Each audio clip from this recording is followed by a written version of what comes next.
আমি রাস্তা দিয়ে হাঁটছিলাম, হঠাৎ একটা গাড়ি এসে আমাকে ধাক্কা দিল। লোকটা দেরি না করে আমাকে সঙ্গে সঙ্গে হাসপাতালে নিয়ে গেল। চিকিৎসা শেষ হওয়ার পর আমি চুপি চুপি সব প্রেসক্রাইব করা ওষুধ ফেরত দিয়ে টাকা নিয়ে নিলাম। ঠিক তখনই লোকটা এই দৃশ্য দেখে ফেলল।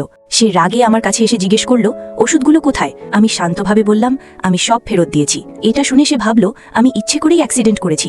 রাগে সে আমার হাতে কিছু টাকা গুজে দিয়ে বলল, ধীরে ধীরে খরচ করো। কিন্তু সত্যিটা ছিল একদম আলাদা।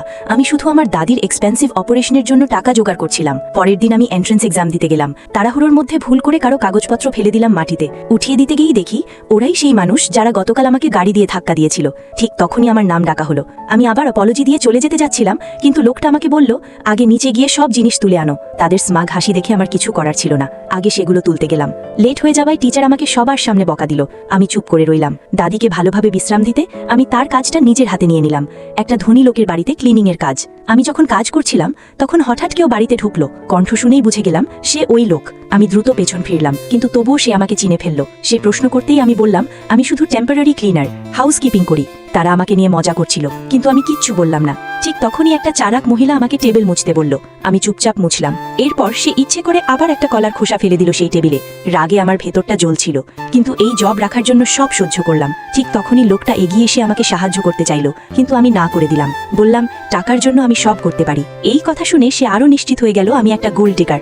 রাগে সে টেবিলের ওপর $100,000 ছুঁড়ে মারলো আর বলল, পিয়ানো বাজাও, আমাকে এন্টারটেইন করো।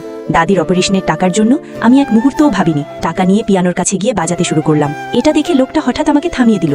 সে বলল, তুমি মিউজিককে অপমান করছো। তারপর রাগে চলে গেল। পরের দিন আমি আবার ক্লিনিং করতে গিয়ে শুনলাম লোকটা এমন একটা ওষুধ এনেছে যা আমার দাদির অসুখ ভালো করতে পারে। ওরা চলে যাবার পর আমি গিয়ে নামটা দেখার চেষ্টা করছিলাম। ঠিক তখনই লোকটা হঠাৎ বেরোয় এলো। আমি তাড়াতাড়ি ক্লিনিং করার ভান করলাম।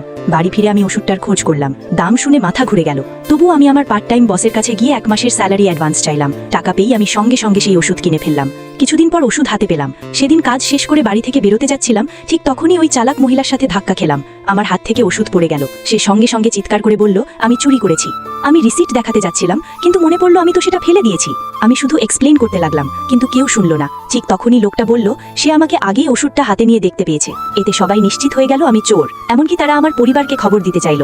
আমি তাড়াতাড়ি তাদের পায়ে পড়ে অনুরোধ করলাম, প্লিজ আমার পরিবারকে বলবেন না। ঠিক তখনই হাউসমেট আরেকটা একই ওষুধ খুঁজে পেল। সবাই বুঝে গেল তারা ভুল করেছে।